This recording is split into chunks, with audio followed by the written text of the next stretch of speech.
आज हम सब गास प्रमेय के अनुप्रयोग के बारे में बात करेंगे, चर्चा करेंगे।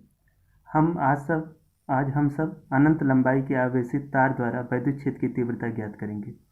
माना एक अनंत लंबाई का तार है, ये देखिए एक अनंत लंबाई का तार है जिसका आवेश घनत्व कितना है, लैम्डा कूलम्ब मीटर। तार से आर दूरी पर हमें क्या करना है, विद्युत क्षेत्र की तीव्रता ज्ञात करना है।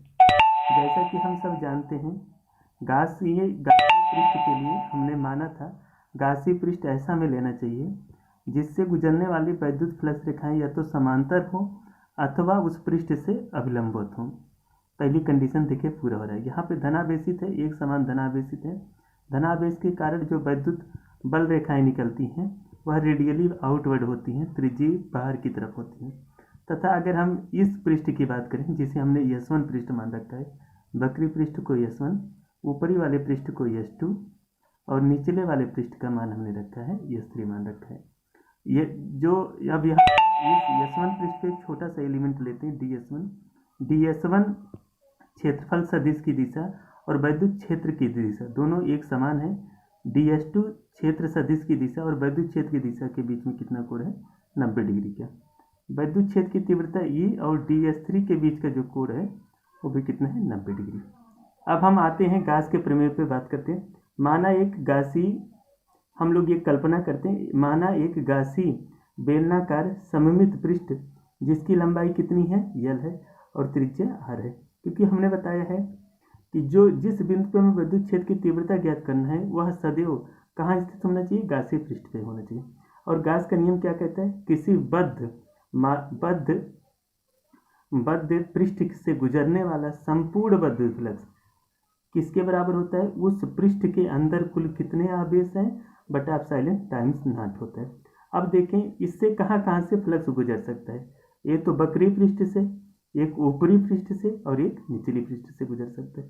तो हमने क्या लिखा, E डॉट DS1 वक्री पृष्ठ वाला, ये वृत्तीय पृष्ठ है E dot DS2, E dot DS3 ये वृत्तीय पृष्ठ है और ये क्या है, Q enclosed upon epsilon not.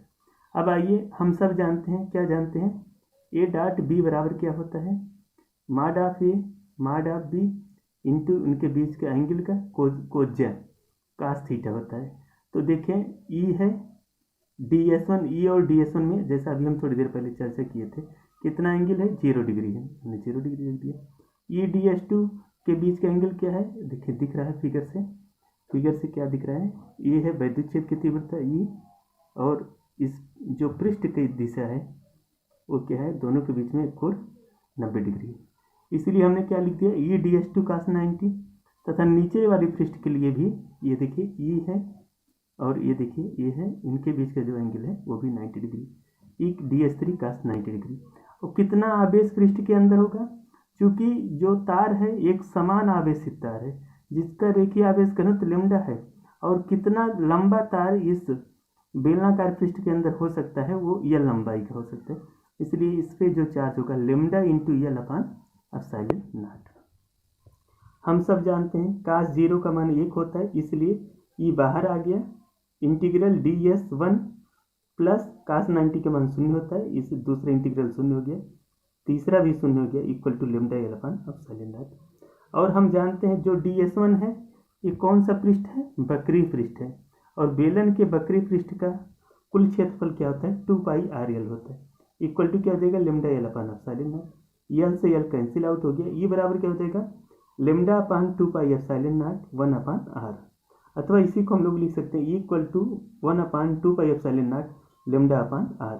अतः हम कह सकते हैं किसी अनंत लंबाई के चालक तार के द्वारा जो विद्युत क्षेत्र तीव्रता का और दूरी के प्रति जो वेरिएशन है, जो परिवर्तन है वो क्या है, इनवर्स लॉ का फॉलो करता है, E is directly proportional to 1 upon R। जबकि हम सब पढ़े हैं एक बिंदु आवेश के द्वारा किस नियम के पालन करता है, 1 अपॉन R स्क्वायर। एक द्विध्रुव के कारण किसका पालन करता है, 1 अपॉन R क्यूब। समझ में आया। यहाँ पर एक महत्वपूर्ण बात कि गास का प्रमेय तभी लागू होता है यदि आवेशों का वितरण क्या हो, एक समान हो। धन्यवाद। लाइक, सब्सक्राइब और शेयर करना ना भूलें।